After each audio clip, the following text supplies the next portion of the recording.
Welcome to Mindfully with Tumishe, the podcast that invites you to explore mental health with honesty, compassion, and openness. Each week, your host, Tumishe Oladapokuku, shares personal stories and stories from people like you. Together, we'll confront mental health myths and build a space where imperfection isn't feared but embraced. From self-esteem struggles to relational conflicts, we're here to discuss it all, with guidance from experts and real raw stories that inspire healing. It's time to live mindfully. It's time to be compassionate with ourselves and each other. Mindfully with Tumishe, new episodes every week, available wherever you listen to podcasts or at blackimages.com.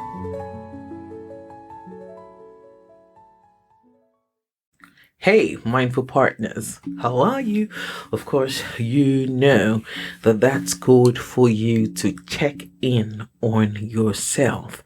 Wherever this moment finds you, I'm inviting you to breathe in through your nose and let it go from your mouth.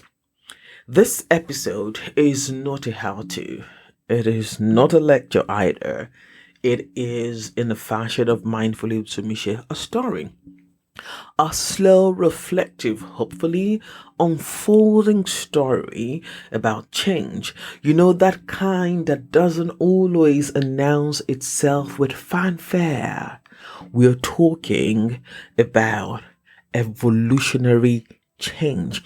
Not just the textbook version or the textbook kind, but the quiet kind, the sacred waiting, the transformation in the in-between. So let me invite you to bring your full self, the restless parts of yourself, and of course the patient ones too. And let's sit together inside the mystery of becoming, and let's do it together mindfully. But before I get into the story, I hope you enjoyed the all-male conversation anchored by Ola on Mindfully with Tumishe's last episode. If you have not listened, you are on a long thing. I'll link that in the show's description, and then go enjoy, share, especially with the men in your life. And let's see how we can begin to entrench a new narrative around gender debates. Now, let's get to the story of evolution.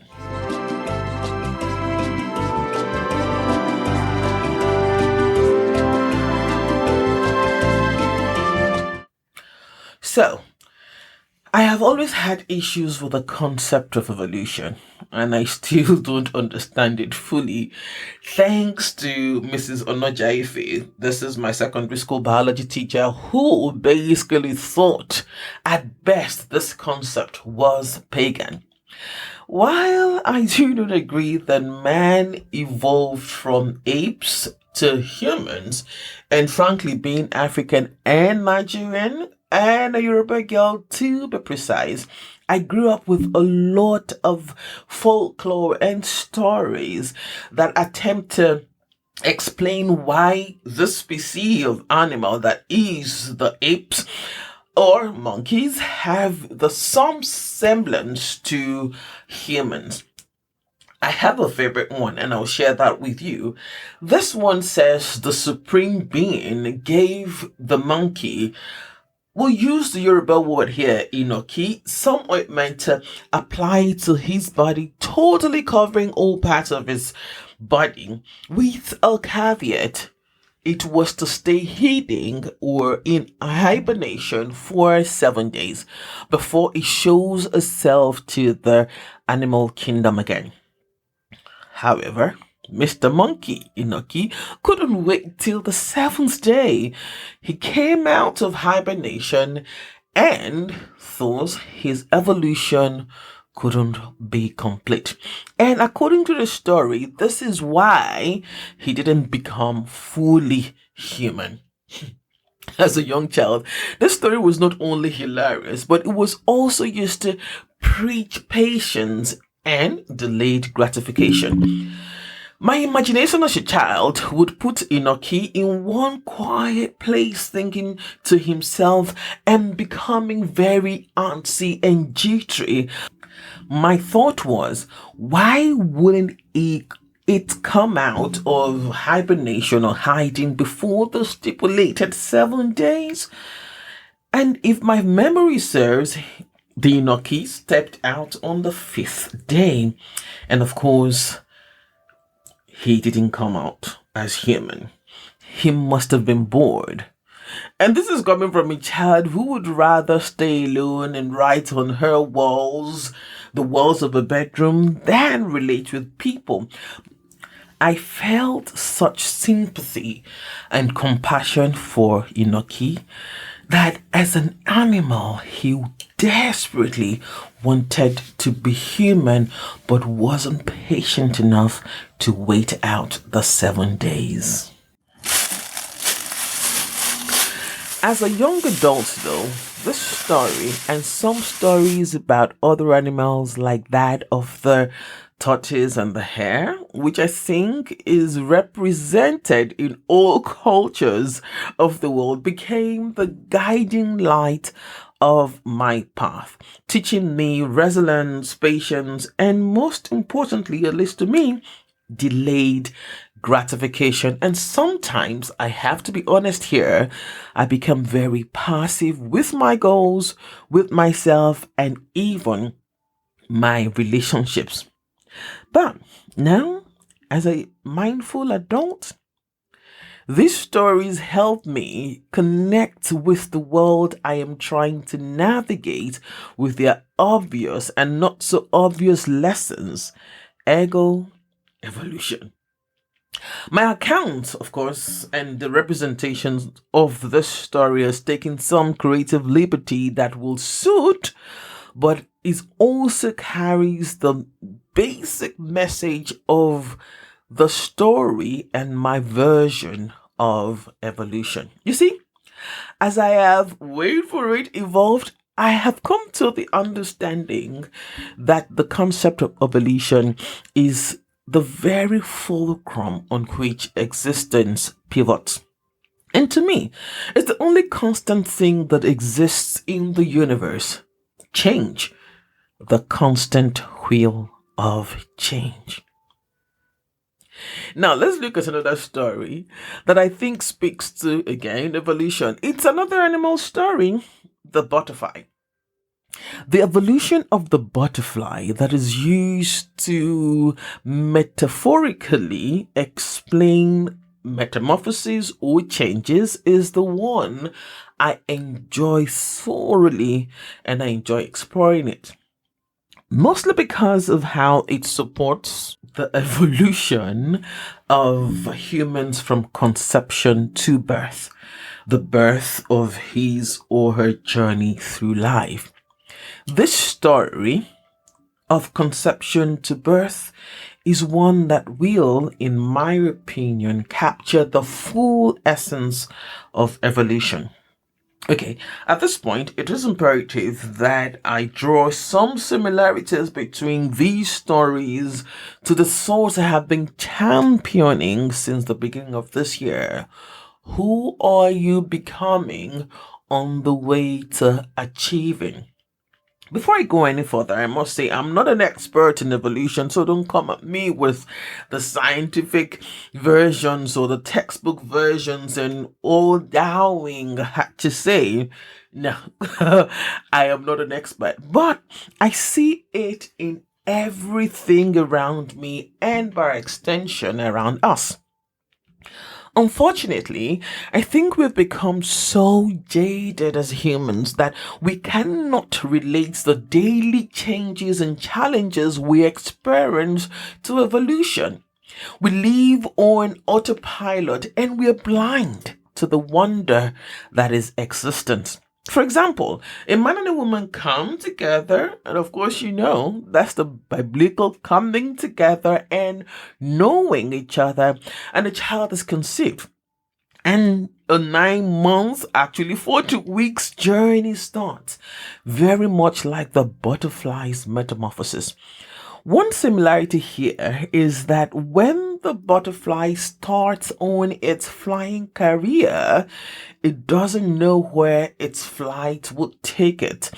After it breaks out from its shell by itself. Okay, if you're wondering why I said by itself, if you didn't do it as a child, because I didn't, when we're children, we would see a cocoon, and in our bid to help whatever was in the cocoon, usually lava, we would break it, and that ends the life of the butterfly. You see where I'm going with this? Typically, a butterfly's life starts with an egg laid on a plant, and it probably does not know what flower it will pollinate when it breaks out of its shell, as with us humans. The parable here is simple, is that we humans are very much like that. We have such a long journey in life and with life, and we don't know how it's going to go. Sometimes we fail, sometimes we're good. But evolutionarily, we are also different to the butterfly, whose gestation and growth are mostly external. But permit me to use this word, gestation of us humans is internal and will continue to be internal till we transition to another dimension. Enter the war within, the uncertainty that drives us to be or not to be. While some of us get up, go, and embrace this uncertainty, most of us just sit in the dirt of this uncertainty. We mostly don't grasp our little phases of the now evolution because we are busy looking for the big purpose and the passion that will drive that purpose. Truthfully, there's nothing wrong with that.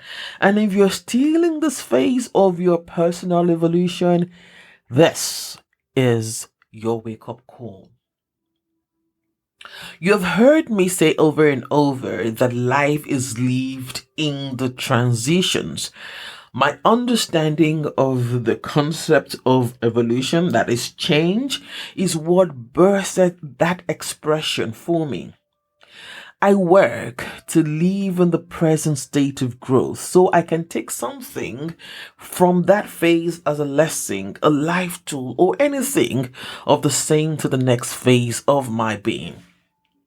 And of course, this is highly subjective, but all the various forms of philosophies, economic and relational, I dare say, emerged from this place of evolution, that is the wheel of constant change, a place where we are frantically looking for the meaning of life and living, where no one particularly has been able to help us, not a thought leader, a face, as being able to answer everyone's question.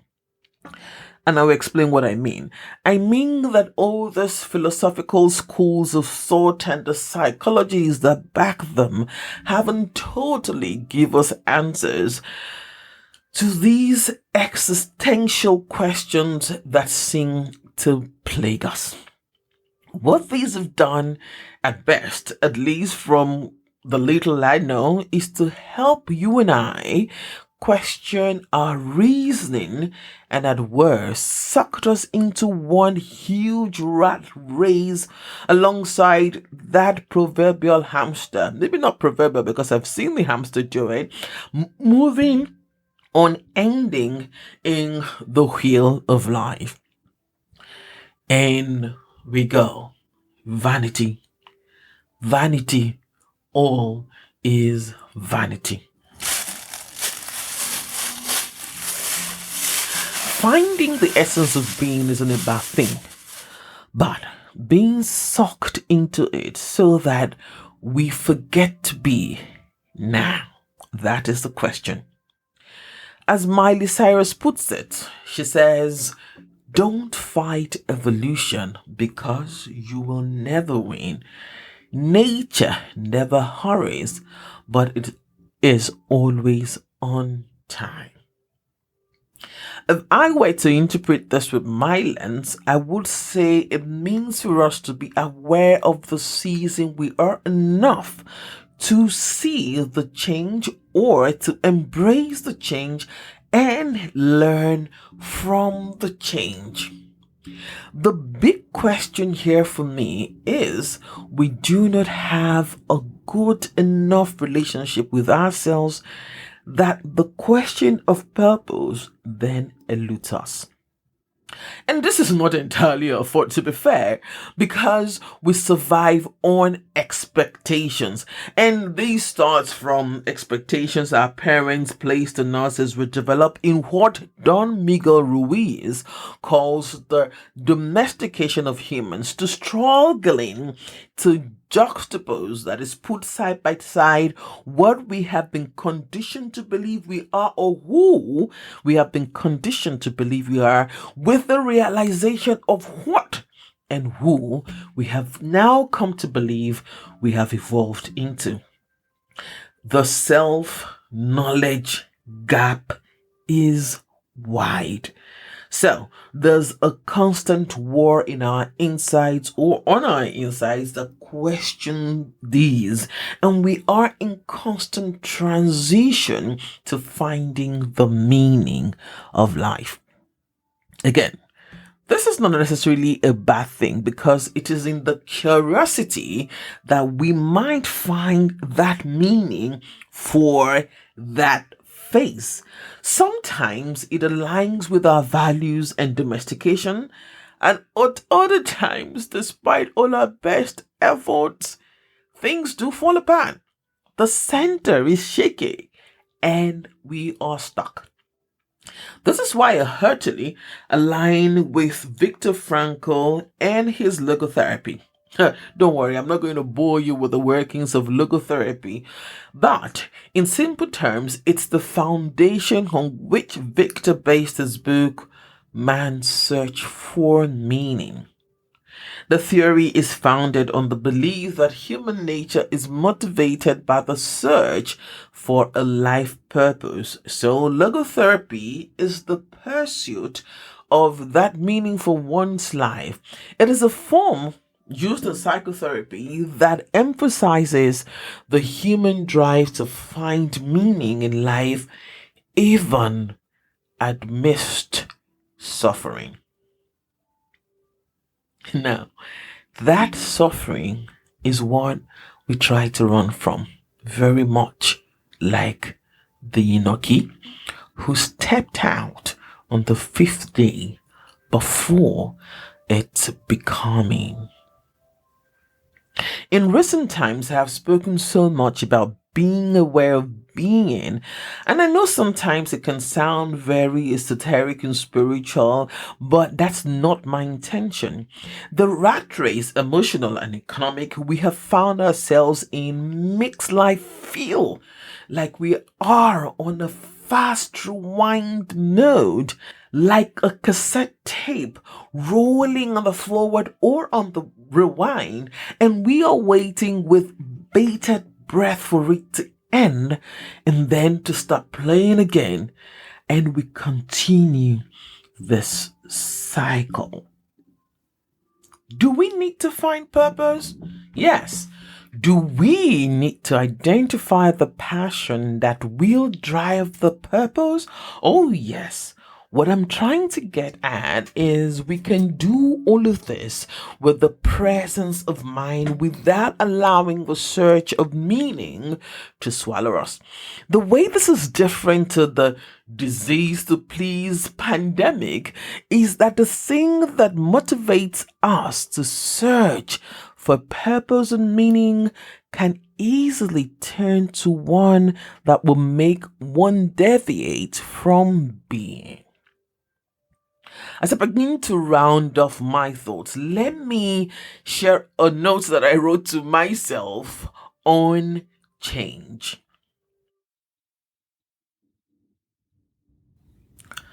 The chaos of change. This is what cripples most of us. We do love changes. The in-betweens of change, though, we do not. The uncertainty that will challenge the functional reality. That is what sends the flutters around the pit of the gut. The palpitations. Will it fail? Will it succeed? Will this venture serve me? Will people think me stupid for leaving the familiar? For a fact, am I okay stepping out of the familiar? It takes courage to make a decision to change. It also takes courage not to take that leap.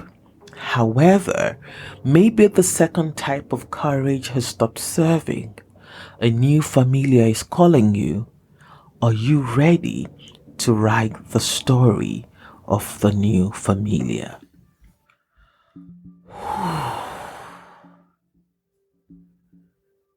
Finally, I'll leave you with these mindful questions. Where in your life are you forcing your wings to fly when you're still in the cocoon? What if your season of stillness isn't stagnation, but sacred waiting? Stop, breathe, notice, reflect, respond, then resolve. These are the thoughts running through my mind as I travel through the second half of the year. Some of us have become or are becoming that person who will drive the goals of the year. You know, those ones that we wrote on our vision boards we have created for the year. The ones that we wrote with excitement and all positive energies in January, November, December, or if you're like me, the vision of every new year is written in September. Yeah. So I move towards my new year, September. My head is full and I'm almost in panic mode. And in the middle of all of this, I had a conversation with Ayo Daniels, that is the author of Beyond Romance. And he simply said, Uluwatumishi, give yourself time. And then he followed it with a picture that he sent to me, the evolution of a butterfly. Coincidence? I think not. Nothing in life is a coincidence. So, love yourself, love your neighbor, love your country. Above all of this, love God. He is the essence of your being. Thank you for staying with this, rant or stories I've shared with you today. Thank you. And you know that you can support Mindfully with Tumiche by following us on socials, sharing episodes that resonate with you with loved ones, and rating the show anywhere you listen to podcasts. Until next time, stay mindful. I am Oluwatumishi Oladapo Kuku.